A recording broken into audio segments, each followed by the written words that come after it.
I'd like you to think about making an investment in your management team. Start with how well they coach that team.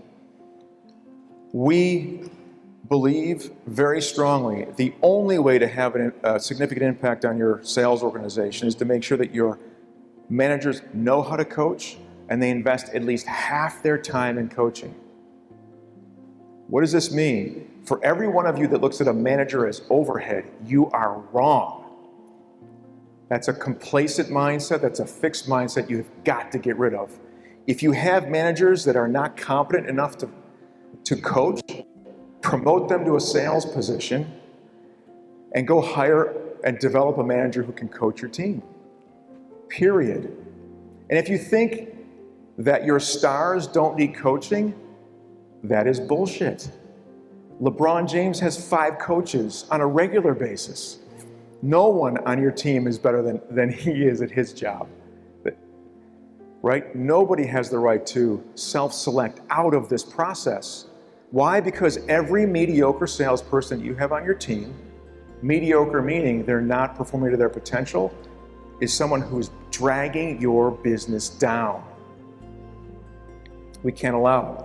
The other thing I'd like you to look at here is that when we're coaching properly, we are creating a connection between accountability and motivation. Have you ever complained about the lack of motivation in your sales team? How do you improve motivation? By holding them accountable. Think of yourselves. You guys are all star athletes. You're all excellent at what you do. You all have goals. The more you hold yourself accountable to those goals, the more motivated you become to achieve those goals. When your manager learns how to coach properly, they can actually cultivate motivation and accountability at the same time.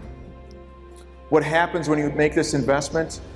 We have a partner that we work closely with for many, many years, Objective Management Group. They've assessed almost 2 million salespeople in the last 28 years. We know that if your sales managers are more effective at coaching, your salespeople will become 16% more effective. That's nice.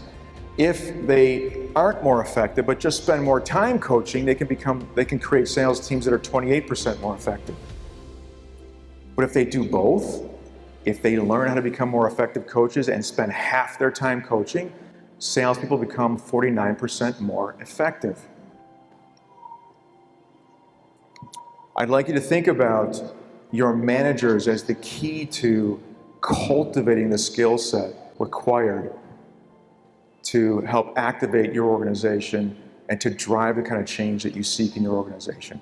And I'd like you to think about having those managers understand the difference between a decision and action and separating out mindset from skill set as they look at their sales force and how they can improve that sales force.